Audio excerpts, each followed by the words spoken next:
Dans cette deuxième vidéo, nous allons voir comment calculer la pente de la droite de régression et son nom donné à l'origine en utilisant les données, les coordonnées des points qui constituent le nuage ici. Voilà, donc on va déjà réduire la dimension de la fenêtre graphique et on va la mettre un petit peu de côté. On vérifiera juste que les nombres qu'on va trouver correspondent bien à la pente ici, 3,79 environ, et à l'ordonnée à l'origine. Alors pour cela, nous allons commencer par calculer la moyenne de dxi. Alors on va calculer d'abord la somme d'ailleurs, et ensuite la moyenne. Donc on va faire une ligne avec les sommes et une ligne avec les moyennes.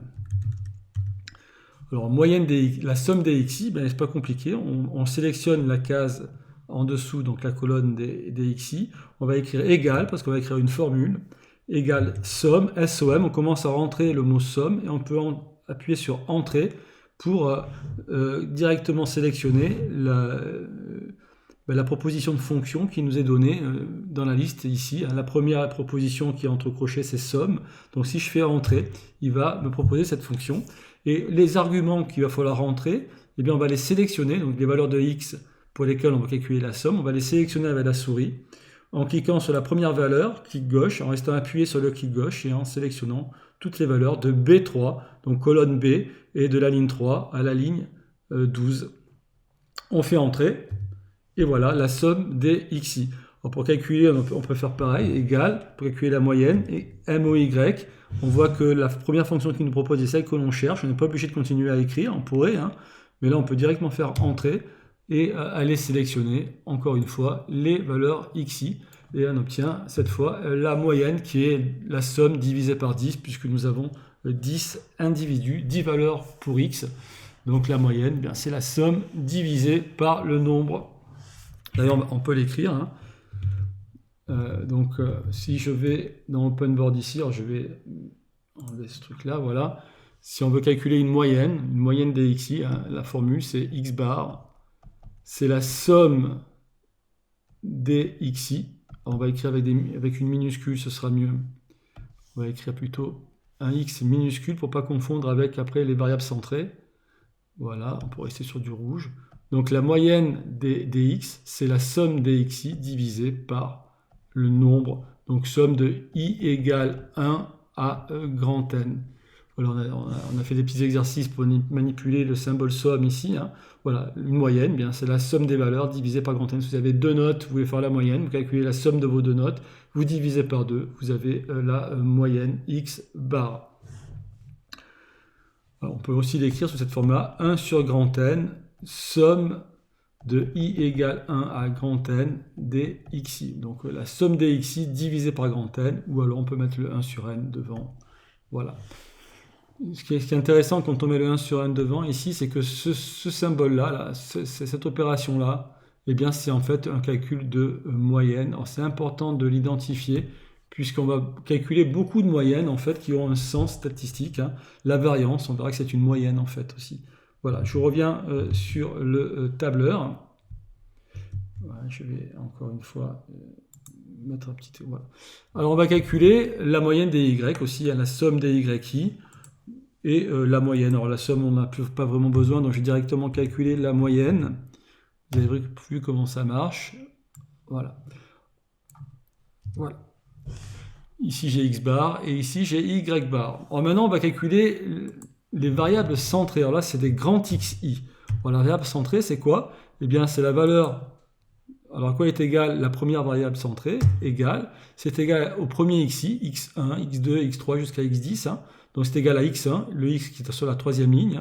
On va cliquer dessus, voilà, il est en B3, moins la moyenne. J'enlève la moyenne à mes valeurs de x, la moyenne des x évidemment, donc 14,6 qui est en B15. Je fais entrer et j'ai ma variable centrée, vous voyez, 11. Et si je fais 11 plus 3,6, j'obtiens la moyenne des xi. Alors, je pourrais propager cette formule en choisissant, en allant sélectionner le coin inférieur droit de la case ici, en faisant clic gauche et puis en propageant, mais ça ne va pas fonctionner. Pourquoi? Parce que si je vois ce qu'a fait calc, et c'est normal, ici on a B3 moins B15, c'est bien ce que je veux calculer, B3 moins B15, mais la ligne suivante, il va comme je passe à la ligne suivante, eh bien, il va incrémenter les numéros de ligne. Donc c'est B4, c'est tout à fait normal, hein. Je veux calculer maintenant la variable centrée associée à ce 11 ici en B4, mais il a aussi ajouté une ligne supplémentaire à la moyenne, ce qui ne va pas, puisque ici, dans cette case, je n'ai rien. Dans B16, je n'ai rien. Il ne faut pas ajouter, il ne faut pas additionner, il faut garder le numéro de ligne 15 pour bien soustraire à chaque fois la valeur de la moyenne. Et pour cela, on met un dollar ici, on fait un adressage absolu. On met un dollar devant le 15, devant le numéro de ligne. Et quand je vais propager ici, eh bien, le dollar empêche calque d'incrémenter le numéro de ligne. Il va bien chercher à chaque fois, il va bien soustraire la valeur B8, il lui enlève bien B15 qui est bien la valeur de la moyenne. Et donc ici, j'ai des variables centrées. Voilà, j'ai mes variables centrées. Si j'en faisais la moyenne, ces variables centrées, bien, je trouverais 0, évidemment, hein, puisque j'ai enlevé la moyenne à toutes ces valeurs-là. On l'avait montré en cours. Alors on peut calculer également les variables centrées, la variable centrée grand YI. Alors cette fois-ci, on va faire égal le YI moins la moyenne des Y, c'est-à-dire 47,2. Là encore, je mets un dollar devant le 15 pour dire que le 15, il ne va pas falloir le modifier quand on va propager la formule. Voilà, je propage ma formule et j'ai ici mes variables centrées, vous voyez, X et Y. Ensuite, je vais calculer les carrés de ces variables centrées, grand XI au carré. Alors, vous pouvez mettre un 2 à côté pour indiquer que c'est au carré. Allons-y, on va faire comme on fait égal la variable centrée XI multipliée par elle-même, hein, tout simplement. Je fais entrer, j'ai bien le carré de XI. Je propage et j'ai tous mes XI carrés. Vous voyez, c'est assez... un tableur, c'est quand même très très pratique. Alors maintenant, ce qu'on va vouloir calculer, c'est la moyenne. On peut directement calculer les moyennes. La moyenne des XI carrés, la moyenne des carrés des variables centrées.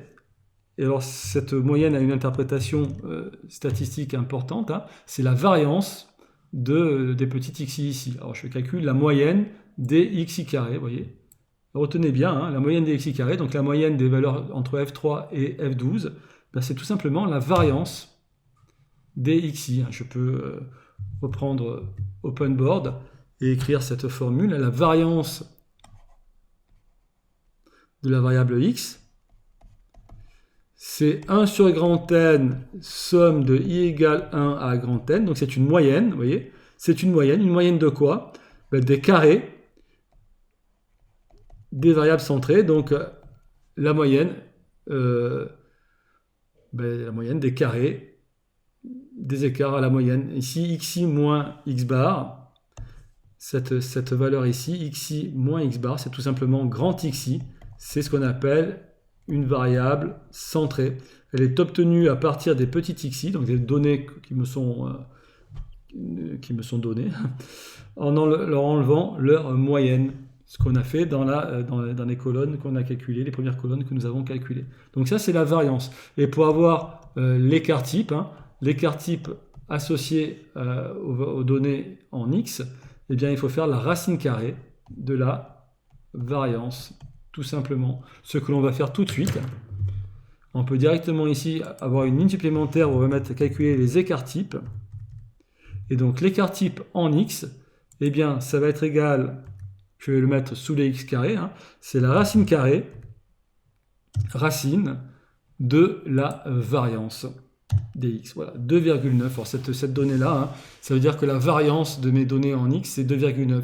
La moyenne, c'est 14. Si je fais 14 plus 3, ben je suis bien dans mes données.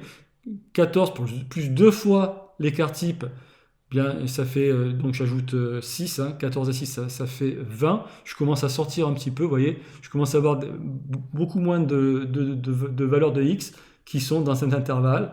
Et plus 3 sigma, par exemple, 3 fois l'écart type. En général, si on fait plus 3 l'écart, on prend la moyenne, on lui ajoute 3 fois l'écart type, on obtient des valeurs qui sont bien plus grandes que celles que l'on a au niveau de notre série de données.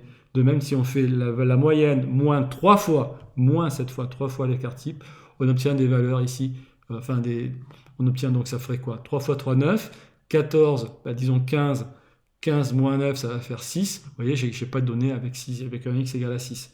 Les données se raréfient à ce moment-là. Ça ne veut pas dire que je ne pourrais pas en avoir, mais la probabilité d'en avoir est assez faible.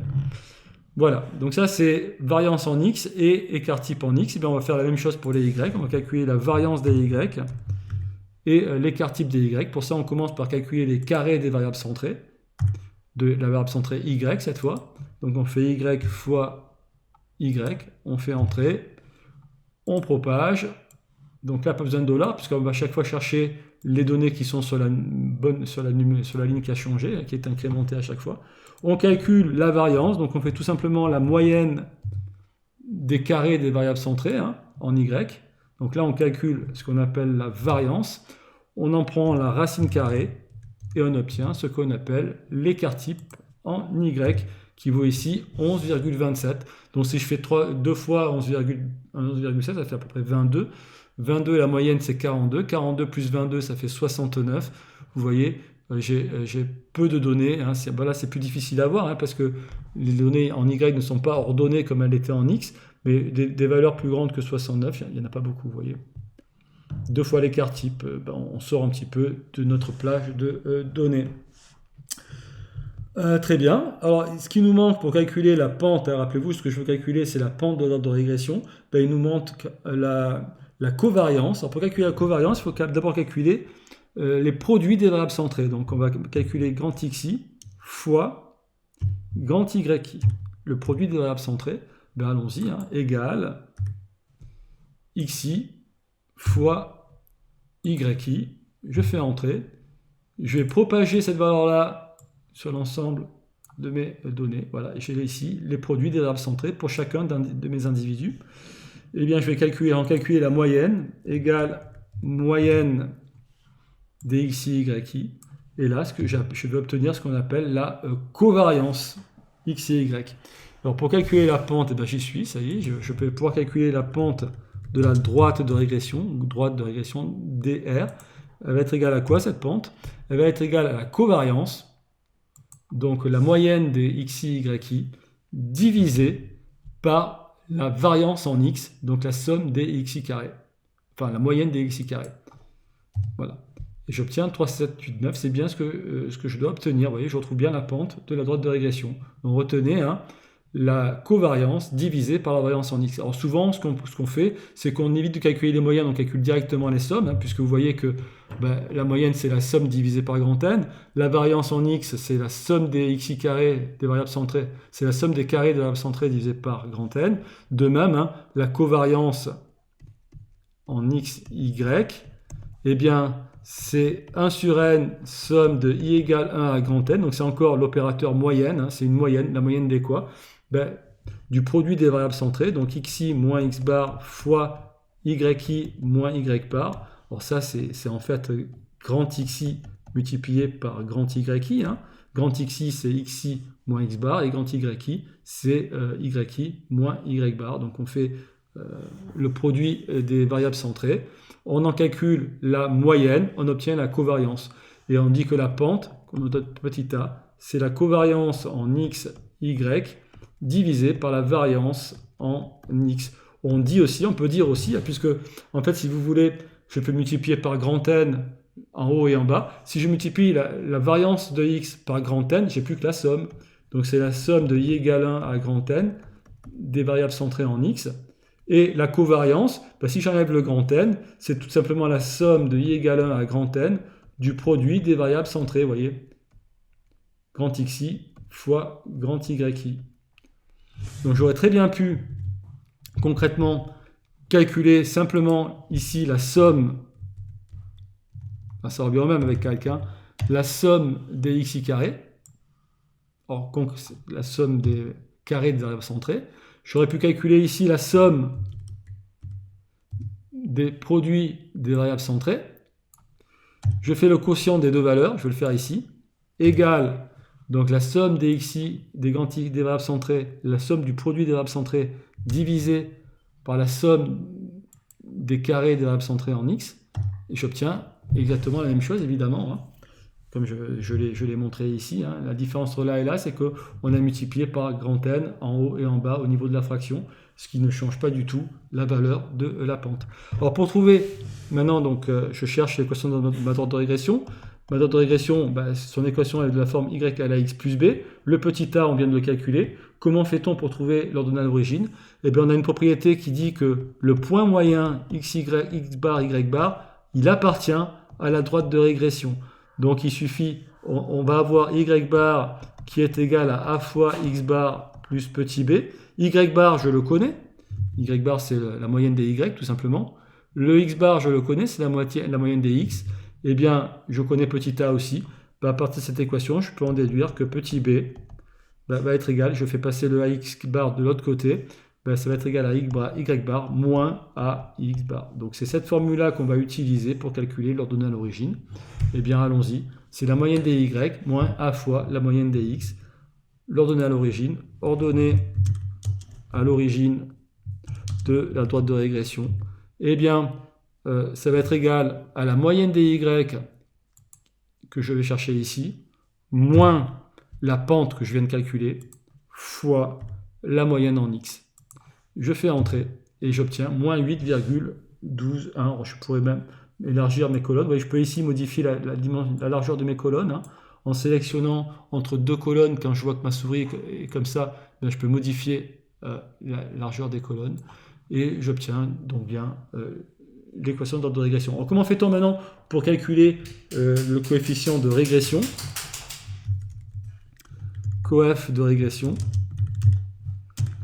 Eh bien, pour ça, notre formule, je vais d'abord l'écrire.